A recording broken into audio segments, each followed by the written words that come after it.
Olá, tudo bem com vocês? Eu estou aqui para apresentar o GT10 do curso Repensando o Currículo pela Universidade de São Paulo. O curso ele nos propôs uma série de reflexões que deu a possibilidade da gente pensar sobre este projeto. O título do nosso projeto é Educação Digital para o Bem e para o Mal, refletindo, obviamente, um contexto que nós estamos vivendo recentemente. Não preciso nem falar a respeito da pandemia de Covid-19, que nos propôs refletir um pouco sobre as nossas formulações, ou melhor dizendo, as nossas reformulações pedagógicas, metodológicas como um todo. A pergunta-problema que nos faz refletir sobre essas temáticas é a seguinte: partindo da premissa que o século XXI vai inaugurar uma nova era digital, até que ponto essas novas tendências, essas novas tecnologias, elas vão representar de fato uma reformulação, uma revolução na nossa forma de ensino e aprendizagem nas escolas? Bem, o nosso grupo conta com os seguintes representantes: a professora Cristina Roseno, que é professora de Sociologia, ela atualmente faz parte do núcleo pedagógico de ensino de Miracatu, em São Paulo. O professor Fábio Costa, que é um professor formado em Geografia, História e Pedagogia, que atualmente ele é professor da rede municipal e estadual, também de São Paulo. E o professor Nivarto Filho, que é professor formado em História, especialista em Artes, que é um professor que também trabalha na rede pública do Distrito Federal. E eu que sou o professor Peterson Nayer, eu sou professor de Filosofia da rede estadual do estado de Goiás. A justificativa para pensar sobre essa temática é exatamente perceber a necessidade de uma reformulação pedagógica. O aluno que eu tenho hoje, obviamente, não é o mesmo aluno que possui a mesma formação de 10, 20 anos atrás. Portanto, ele está inserido em um novo contexto. E o professor, que é aquele sujeito que detém a habilidade de ser um eterno aprendiz, à la Paulo Freire, já é aquele que é o responsável também em se apropriar dessas novas ferramentas digitais e, por que não, utilizá-las em seu próprio benefício durante as suas aulas. Logo, partiremos de um ponto de interesse específico do nosso alunato e eu, junto com os demais professores, fizemos algumas pesquisas com o nosso corpo docente, discente, a comunidade escolar como um todo, trocando experiências, pensando esse projeto para conseguir estabelecer aqui os pontos que foram positivos e que, portanto, poderiam beneficiar a formação dos nossos alunos futuramente, a nossa forma de ministrar aula,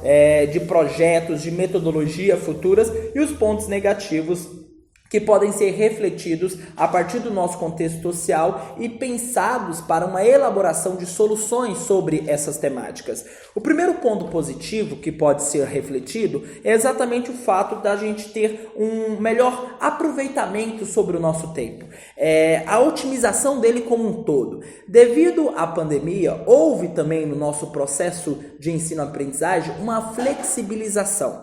Vários alunos, em seu contexto novo, social e financeiro, infelizmente tiveram que buscar trabalhos, e esses trabalhos eles estavam dentro do período do seu turno de estudo. Exatamente na pandemia, dentro dessa flexibilização, que este aluno conseguiu ainda manter-se nos seus estudos, executando suas atividades em um outro horário, se adequando então a essa nova rotina. Outro motivo que foi colocado como ponto positivo é exatamente o fato de que este aluno ele poderia agora esclarecer suas dúvidas de maneira individualizada. Agora, longe da coerção visual dos seus colegas, tratando sempre este momento de um aluno secundarista como um aluno que vive um momento muito subjetivo, um momento muito delicado, longe dessa coerção, alguns alunos se sentiram muito mais à vontade em poder esclarecer algumas dúvidas específicas com seus professores. Devemos pensar também que este foi um momento de alfabetização digital por parte do corpo docente e discente. Vários professores, infelizmente, não se apropriavam desse recurso audiovisual como um todo. Não sabiam como iniciar uma aula à distância. Alguns não tinham domínio ali do pacote Office, de um Word, de um PowerPoint, de um Google Forms.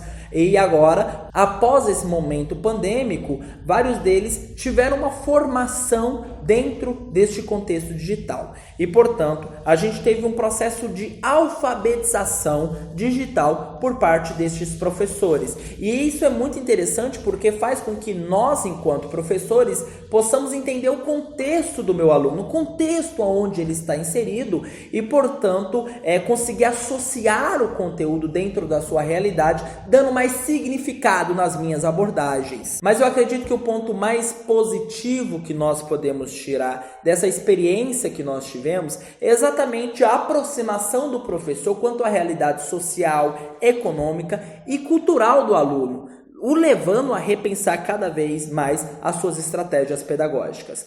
Mas, infelizmente, houve também pontos negativos que nós abordamos junto com os nossos alunos e o nosso corpo docente. Como, por exemplo, o fato de que vários alunos, infelizmente, não tinham acesso a esses recursos, nem a tablets, nem a celulares, nem a computadores e etc. E aqueles que, porventura, poderiam até ter essa ferramenta digital, infelizmente, não tinham acesso à internet. E, portanto, o descompasso social, a desigualdade, ela só tendeu a aumentar dentro da realidade público-privada. Alguns números que nós conseguimos pegar de participações no início da pandemia de somente 20% dos alunos do total que estavam matriculados na escola. E, portanto, alto índice de evasão ao sistema não presencial, o que demonstra toda essa desmotivação do aluno, uma vez que não se tem um próprio contato humano, não se tem um professor diretamente ali, presencialmente, para conseguir esclarecer as suas dúvidas, daqueles que minimamente tinham esses recursos para poder participar.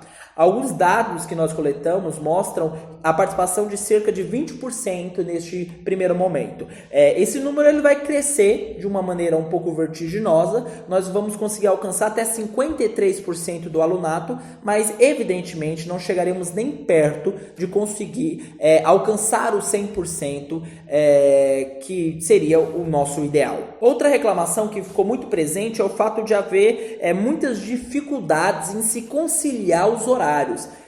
Muitos alunos não conseguiram se organizar na questão disciplinar e alguns dos seus familiares não conseguiram entender o momento de estudo como um momento prioritário.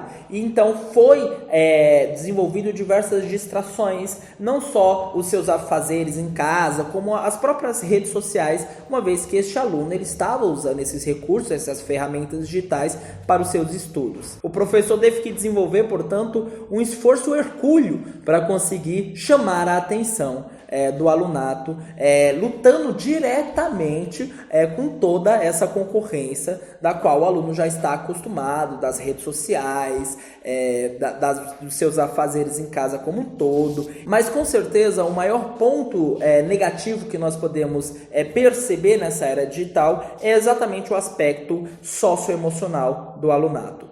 Já dizia Aristóteles, o homem é um ser social e a coletividade ela é super importante. A convivência ela faz parte do processo de educar. A educação ela não pode ser resumida rigorosamente a conteúdo teórico. O conteúdo teórico o aluno já consegue acessar com as suas ferramentas digitais. A educação ela tem que ser a sintetização também da sua capacidade de conseguir conviver, na disciplina de saber chegar no horário, em todos os aspectos que faz parte da formação do indivíduo, sobretudo na capacidade de conviver, na capacidade de estar vivendo em coletividade como um todo e, portanto, o desenvolvimento de respeito mútuo e etc. Portanto, o fato de não haver convivência durante esse período trouxe déficits mentais bastante significativos e que tem que ser pensado de agora para frente como uma nova problemática no nosso tecido social. A consequência disso tudo